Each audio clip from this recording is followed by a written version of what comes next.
Halo, assalamualaikum warahmatullahi wabarakatuh. Welcome back to my channel. Kali ini kalian kembali lagi di channel YouTube Bang Dika, Bang Dik. Ya, di video kali ini kita bakal membahas sesuatu yang menurut Bang Dik serem banget. Kenapa serem? Karena selain serem, ini juga menjijikkan. Bang Dik bilang, tuh kan penasaran? Jangan lupa tekan dulu tombol subscribe-nya, baru kita bahas. Oke, Bang Dik hitung 1-3 ya. 1, 2, udah subscribe belum?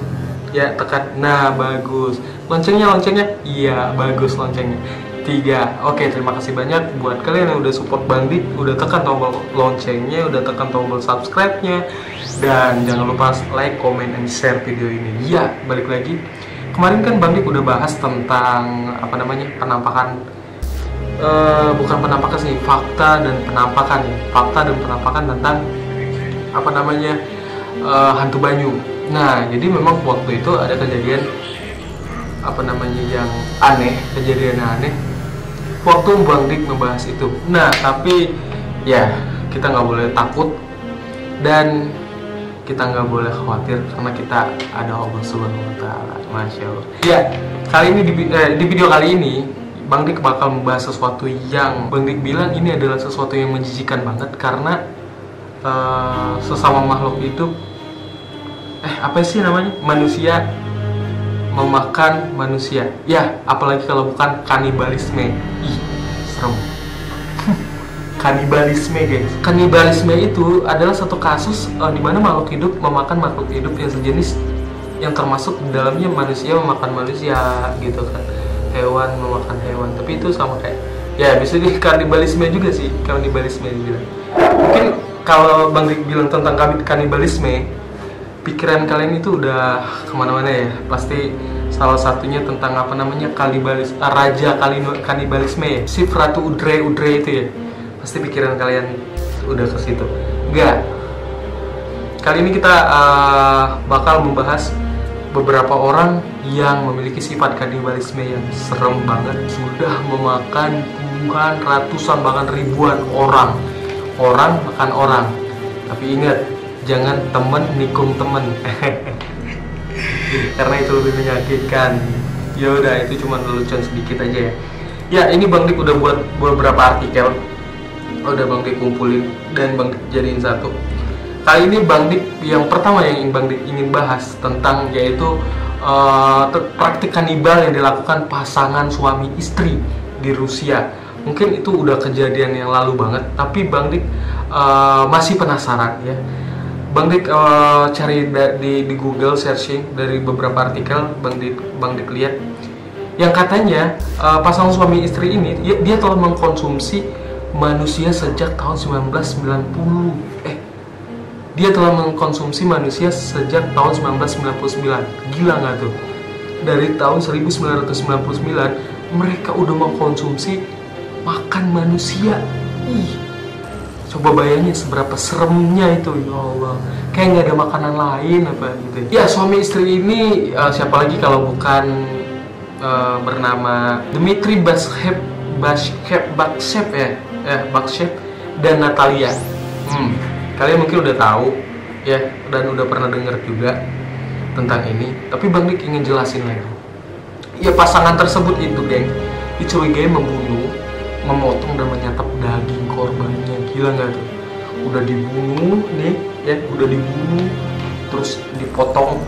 Insyaallah, astagfirullah. Dan disantap, dijadiin apa coba? Allah, kayak nggak ada apa gitu ya, kayak nggak ada makanan lain, kayak kurang kerjaan aja ya. Nah, terungkapnya kanibalisme ini, gengs, itu saat seorang pekerja konstruksi Roman, Komnyakov namanya, menemukan sebuah ponsel yang tergeletak di jalanan di Krasnodar, katanya di Krasnodar, yaitu pada awal September.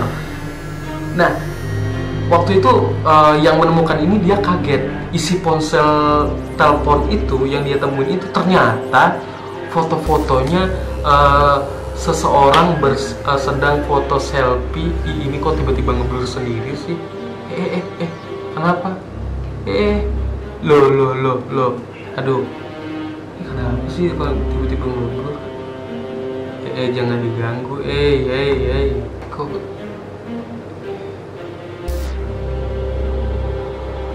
tuh kan? Udah. Ya, balik lagi, sang penemu ponsel ini dia kaget, ternyata isi dari ponsel ini, geng, itu foto seseorang sedang selfie di meja makan bersama potongan-potongan tubuh manusia. Gila nggak tuh?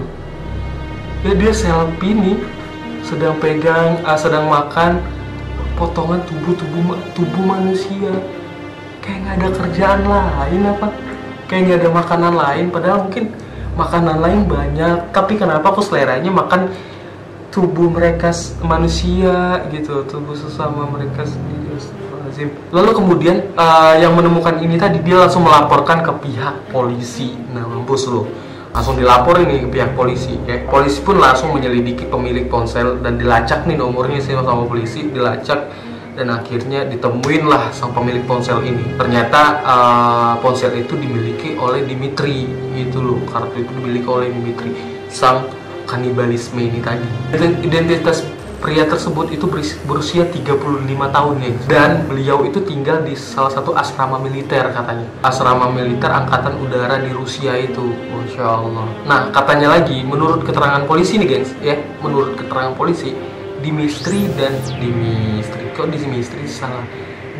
ini dan istrinya itu telah membunuh dan memakan 30 potong tubuh manusia. Ih, serem.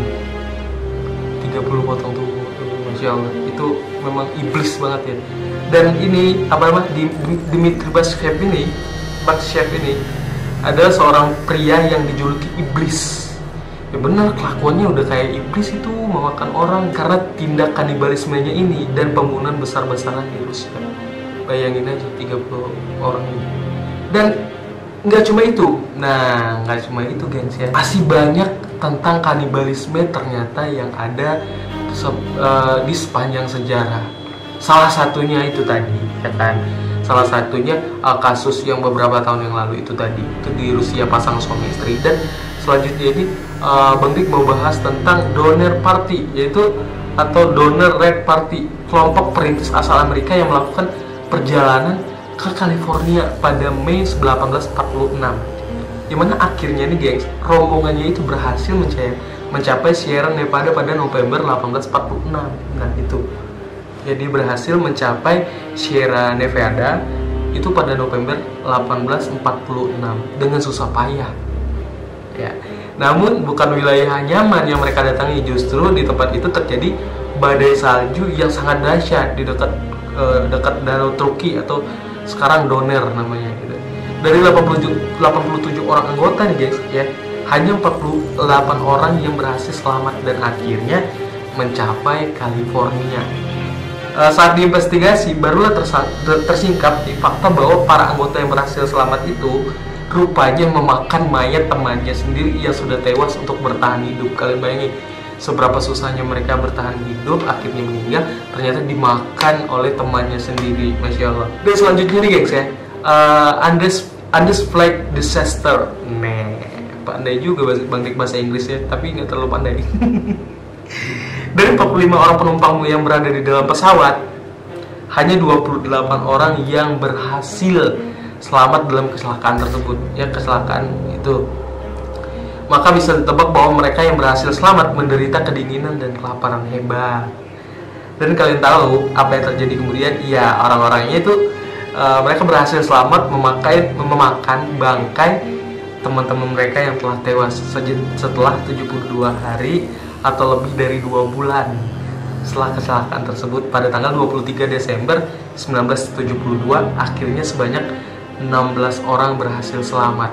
Ya, mungkin itu salah satu dari mereka cara mereka untuk bertahan hidup. Tapi nggak kebayang. Serem. Inilah dunia ya Allah. Serem banget ya.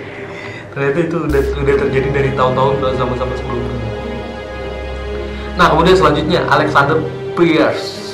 Nah, pada suatu hari di awal abad ke-19 nih ceritanya nih. Ia bersama dengan beberapa tahanan lain memutuskan untuk melarikan diri dari penjara Australia tersebut. Ya, mereka lalu mengadakan undian dengan tujuan orang yang diundi akan dikorbankan. Dan kemudian Pierce ini bersama beberapa tahanan yang tak terpilih untuk dikorbankan kemudian membunuh dan memakan teman narapidana mereka. Nah, selanjutnya ada Richard Parker, kapal Mignonet dalam perjalanannya dari Southampton, Inggris menuju Australia pada 1884. Kapal tersebut tiba-tiba kemasukan air dan tenggelam. Nah, 4 orang kru kapal itu selamat dan terapung-apung di atas perahu kecil di tengah samudera itu, gengs. Nah, setelah 19 hari nih, gengs, dengan kondisi dengan kondisi sangat haus dan lapar, itu mereka akhirnya nekat melakukan praktik kanibalisme. Itu cara mereka bertahan hidup, ya. Yang menjadi korban dari mereka itu tak lain adalah seorang anak muda berusia 17 bernama Richard Parker. Ketiga pria itu kemudian membunuh Parker dan memakannya. Nah, dan selanjutnya itu Alfred Picker. Beberapa orang pencari emas dikirim ke wilayah barat pada akhir 1800-an. Salah satunya dari pemburu emas itu adalah seorang pria bernama Alfred Picker ini. Nah, begitu badai berlalu, Picker kembali ke camp dan melaporkan bahwa teman-temannya yang pergi mencari makanan saat tadi belum juga kembali. Kemudian ternyata apa yang dilakukan mereka itu saat badai terjadi, Picker juga mencari makanan dan menemukannya yang tak lain berupa daging temannya sendiri. Serem, ya. Sampai memakan temannya sendiri, ya Allah. Ada yang nikung teman sendiri, ada yang makan teman sendiri. Ternyata itu ya peribahasa teman makan teman itu memang ada dulunya, teman makan teman. Nah, dan kemudian nih, guys, ada dari Thomas Baker. Ya, Thomas Baker adalah salah satu dari misionaris yang datang ke Kepulauan Fiji tahun 1800-an. Nah, begitu tiba di pulau tersebut, nih ya, begitu dia tiba di pulau tersebut, ia bersama dengan rekan-rekan misionarisnya yang lain terkejut bukan kepalang menyaksikan bahwa penduduk di sana ternyata pria dan wanita terbiasa membunuh dan memakan daging manusia. Ih, serem, ya. Dan selanjutnya siapa lagi kalau bukan Chief Ratu Udri, ya, rajanya kanibalisme. Jika ada suatu orang yang layak dijadikan raja kanibalisme, maka dia adalah Chief Ratu Udri. Kepala suku di Kepulauan Fiji ini sungguh orang dengan korban kanibal paling banyak dalam sejarah. Menurut anak laki-lakinya nih, gengs, sang ayah tak memakan apapun kecuali daging manusia. Kok gitu, ya? Dan saat ia berhasil mendapatkan korbannya, maka ia akan memakannya seorang diri sampai habis. Ya Allah, kejam sadis. Ih, nggak kebayang sadisnya, Masya Allah. Itu bener-bener sadis banget loh. Ya, kasarannya makan daging manusia. Kita aja, ya semoga jangan ada lagi lah yang kayak gitu. Masya Allah, serem banget ya, apalagi sesadis itu. Nah, itu tadi beberapa dari Bang Dik, ya, yang Bang Dik lihat orang-orang dengan kanibalisme yang terserem. Yang terakhir itu adalah rajanya kanibalisme. Nah, mungkin video dari Bang Dik cukup sampai di sini dulu. Ya, kalau misalkan ada salah kata ataupun salah penyampaian, itu Bang Dik mohon dimaafkan, karena Bang Dik juga orang biasa, ya, manusia biasa yang tak luput dari kesalahan. Dan sekali lagi Bang Dik ucapin ke kalian semua terima kasih banyak karena support Bang Dik. Yang belum support Bang Dik, tekan tombol subscribe ya sekarang. Bang Dik itu 1-3, 1, 2, 3, bagus. Terima kasih banyak. I love you guys. Bang Dik ucapin wassalamualaikum warahmatullahi wabarakatuh. Serem.